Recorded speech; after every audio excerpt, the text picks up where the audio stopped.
Once upon a time. It was an ordinary day when Evie met the villain. Another failed attempt at the job fairs in her village. Another day with no source of income. Another day she was letting her sick father and little sister down, which was why her mind was preoccupied as she wandered to the trees lined like fences at Hickory Forest's edge and walked right in. The forest had once been frequently populated, but was now the very last place anyone with common sense would choose to wander, especially alone. Well, unless your name was Evangelina Sage, and a forbidden forest seemed far more inviting than going home and admitting to your family that you'd finally found a job and given it away.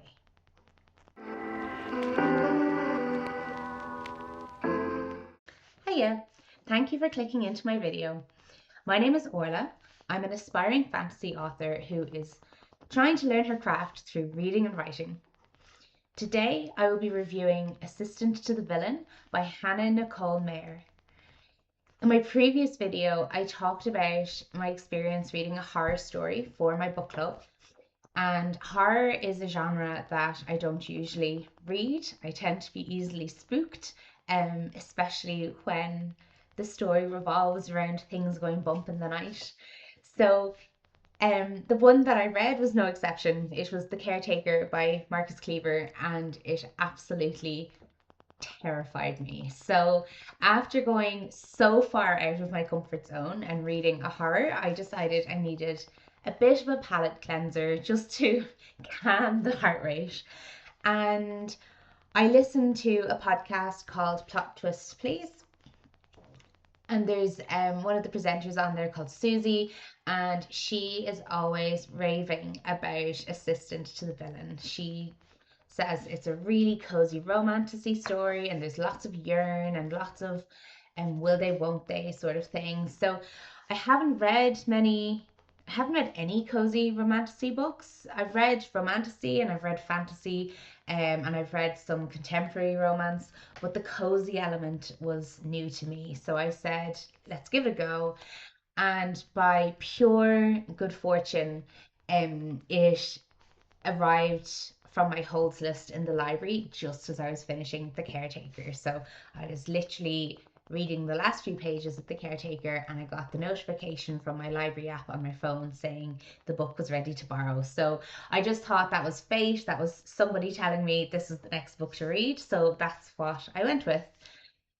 So a little bit about the author. Nicole Maehrer is a #1 New York Times best-selling author, and she's particularly popular on BookTok. She's best known for her Assistant to the Villain series. This is a 4-part series, I believe. Books 1, 2, and 3 are currently available, and book 4 is expected to be released sometime this year. And she just knocks them out. She's been releasing each book every year for the past 3 or 4 years, so she's just a publishing machine at this point. The concept of Assistant to the Villain began as a viral comedy skit on TikTok, and it grew in popularity until eventually she decided to publish the concept and the story as a series of novels. Before having all of this success in the publishing industry, she worked in childcare, and she did a lot of teaching with emotional management. And I have to say that is really, really clear in the book. What I quite like about the characters is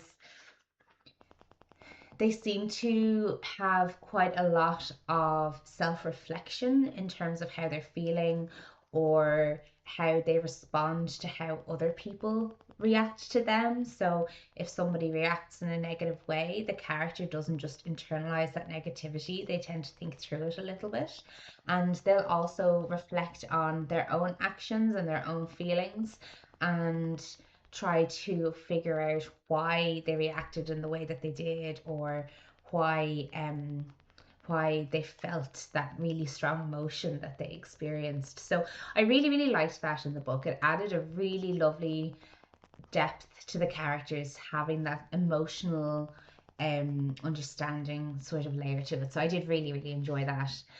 Um, so her books are quite influenced by fairy tales, primarily kind of on the quirky side. So there's a little bit of a Princess Bride element in terms of the banter between the characters and some of the way that the dialogue is done and some of the jokes that are told. So there are some bits that are quite funny. It's a really um light series to read.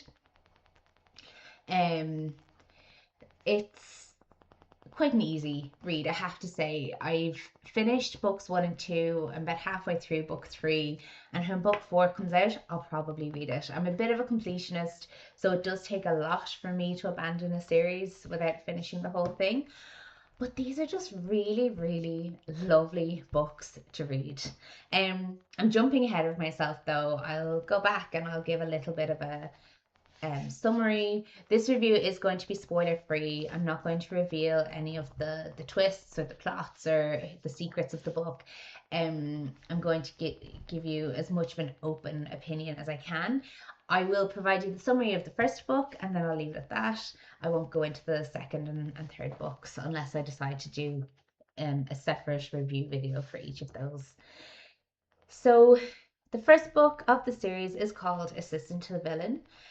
It's a bit of a workplace comedy with some fantasy elements thrown in. It's like if a fairy tale was set in an office, um, which as an office worker is sort of fun to imagine. It's really colourful. Everything in the book as you're reading it is portrayed as bright and cheery and colourful, which is wonderful. We do have the villain, and he tends to be dressed all in black, and it's a bit dour and very serious, which just creates more of a contrast between our female protagonist Evie and our male protagonist, the villain. So Sage, sorry, Evie Sage is the name of our female protagonist, and she is really optimistic and cheerful. She has a very positive persona, and the story basically kicks off with her finishing up attending a jobs fair and is coming up empty-handed. She did have a job, but she gave it to somebody who she felt needed it more than she did. So that really, really speaks to Evie's character. And she's feeling a bit forlorn, a bit scared to go home and tell her father and her sister that she doesn't have a job because her sister's only 10, so she's quite young, still in school, and her father's quite sick, so she is the sole provider for the family. In terms of fantasy, Evie is on the older side in terms of age, and I mean, like, look, I think she's about 25, so she's not like an older woman, but she's not a 17 heroine, which I love because there's only so many times you can read about 17, 18, 19-year olds in romantices and not, you start to feel a bit weird after a while. So it was really, really nice to see that they had a 25-year-old protagonist. Um, so she's failed to get a job at this jobs fair and she's wandering through like the deep dark woods on her way home and she's trying to figure out what she's going to do, what she's going to tell her family. And she's ruminating on why she doesn't have a job. She had a really bad experience with her former employer. It doesn't go into the detail, but it does suggest that her boss was making advancements towards her and she wasn't interested, and he got a bit violent then when she turned him down, which sounds really deep and dark. And because it's a serious topic, but the story itself and the way it's told it's quite bubbly. It kind of skims over those dark bits and it sticks to the funny elements and it sticks to the more cheerful, optimistic side of things. So as Evie is walking through the forest, lost in her own thoughts, she comes across a man who's been stabbed and he's bleeding quite badly and he's being chased by the king's guards, and she decides to help him. She gives him her scarf to tie around the wound, and they hide under the bushes together until the guards have gone. And once the guards have passed on, they start talking, and she explains that she is trying to find a job, and her family are dependent on her, and he offers her a job as his assistant. And she realizes, I think, at that point that he's actually the villain. So, in terms of the villain, he's a bit of a larger than life character. He's portrayed in a very cartoonish kind of way. Like, we're told that he's evil, and we're told that he's mysterious and mischievous, and he does all these terrible things. Like, when Evie first arrives at the manor where the villain lives, there's like severed heads hanging from the ceiling, and it's all very like, oh, it's spooky, and he's evil, and he's really, really bad. But it's still done in this really cartoonish way. It's like how a small child would portray themselves if they were trying to be a big dark villain, without any of the actual darkness behind it. When we think of our classic bad guys, the villain doesn't quite measure up in terms of motivation. It's like he's bad just to be bad. He's bad because he's the villain and this is what villains do.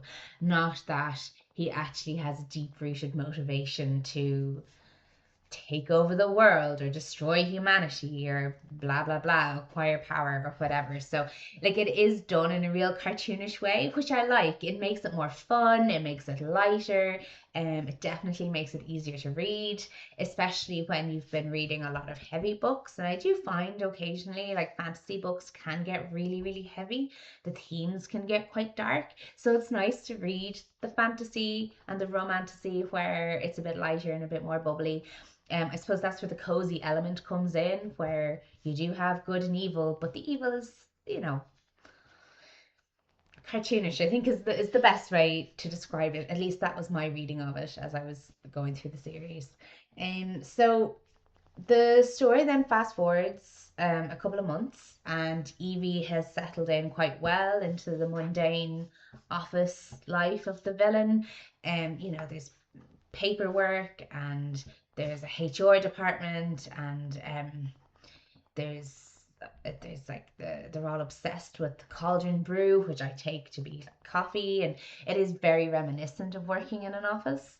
Um, and then Evie discovers that somebody is trying to sabotage the villain from the inside out, and that's where our plot really kicks off.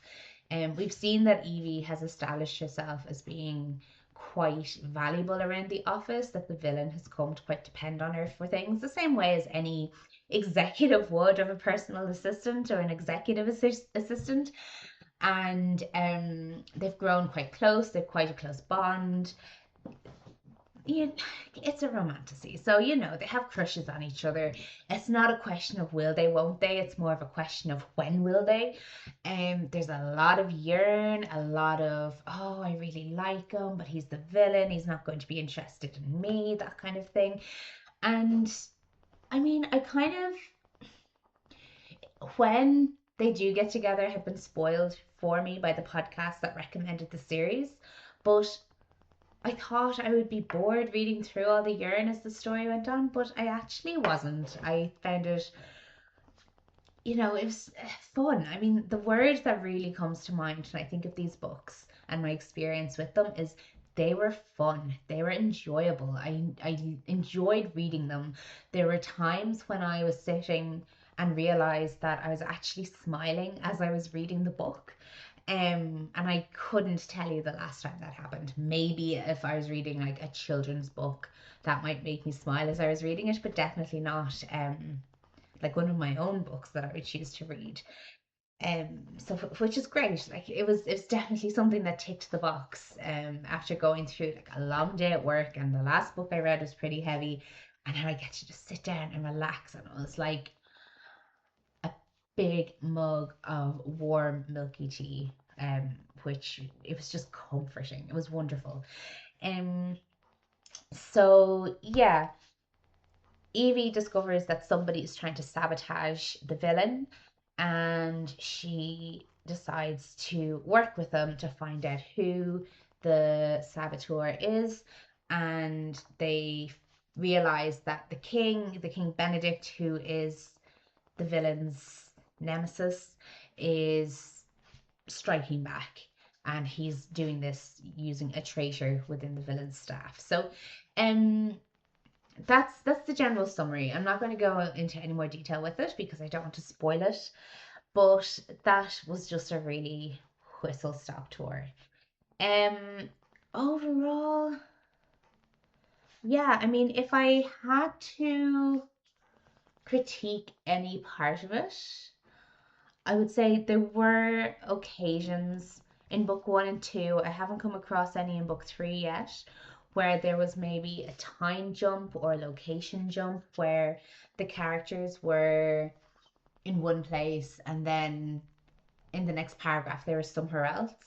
Like in one paragraph they're standing in an alleyway, and then in the next paragraph they're on a boat. And even though the setting told you that there was, say, canals with alleyways and boats, all it was missing was like a sentence to say they got into the boat.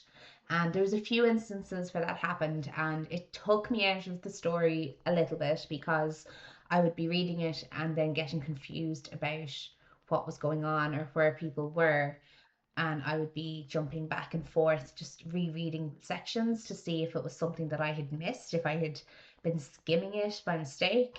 And sometimes, yeah, it was just that there was maybe a line or two of text missing.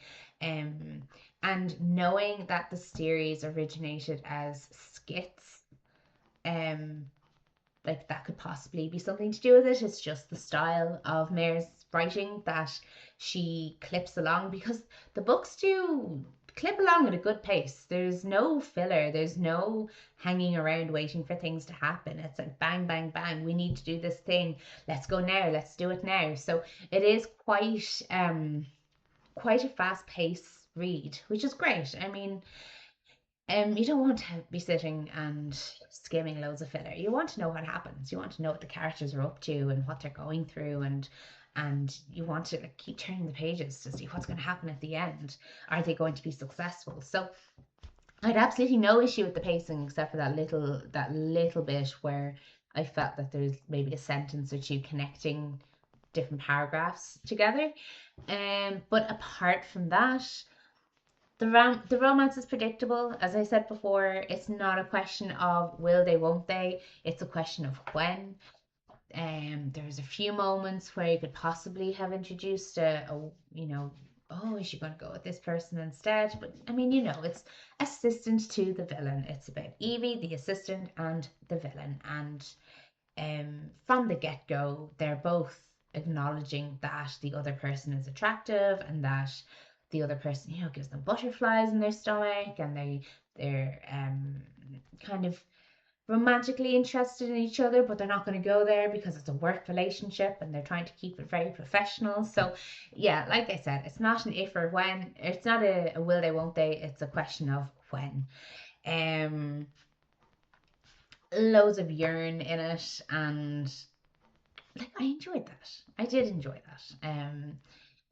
If you enjoy books that are low spice, this is definitely low spice. I think I saw someone rated it as like a 0.5, and I think that's probably appropriate, at least to the point that I have read. I would say a 0.5 low spice is an appropriate rating. That might change as the series goes on. And yeah, on Goodreads, I gave book one a 4 out of 5, which for me is a book that I really enjoyed and I would probably read again. And yeah, I could definitely see this as a series where when I just need a comfort read, I would go back and I would reread it. The characters were really colourful. They were really unique. Well, when I say unique, they're unique to each other. The relationships between the two protagonists and the supporting characters were really good. What I liked as well was in book one, it was a dual third person dual POV. So we had Evie's perspective and we had the villains, and it was told through third person, but we got a real deep dive into who Evie was as a person. And then as books 2 and 3 have progressed, Maehrer has introduced the POVs of other supporting characters. So we've started developing more of a richness to the world because we know who Evie and the villain are as people. So now let's meet some of the other characters, especially if it's going to be a 4-part series. And yeah, it looks like what she's doing is each story you're getting more of a background of a different character, which is great. All the characters come out as being really well rounded. You do get a lot of that emotional element. Like there's one character who, Becky. This isn't really a spoiler, but her and Evie don't have a great relationship. They don't seem to get on.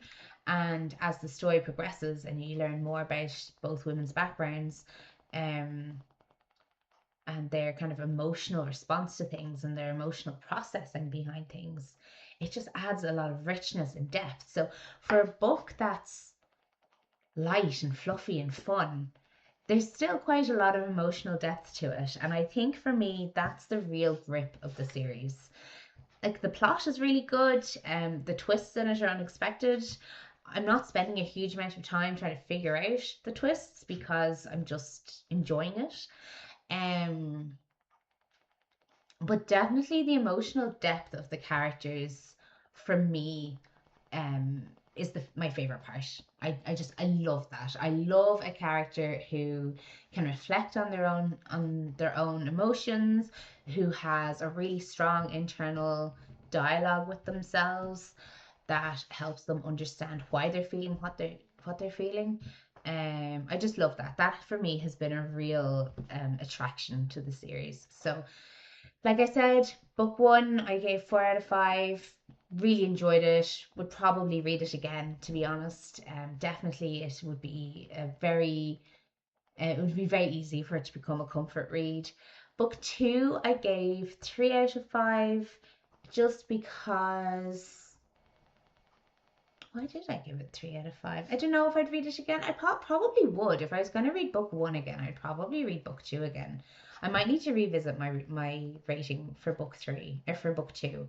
And for book 3, I'm really enjoying it so far. About halfway through, really enjoying it. I'm going to keep going.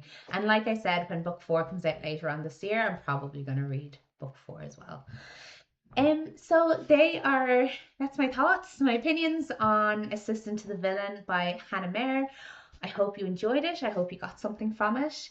And I don't know what my next review is going to be. We'll have to see what comes up. I'm tempted to do a read what my 4-year-old picks. I have all my books on the bookshelf at the moment, and my 4-year-old loves going through them and picking them out and saying, read this, mama, read that, mama, even though they're all adult books. None of them are children's books. So maybe I'll let her pick my next one and we'll see how that goes. But yeah, thank you so much for watching. I hope you enjoyed it. I'll see you again soon. Bye.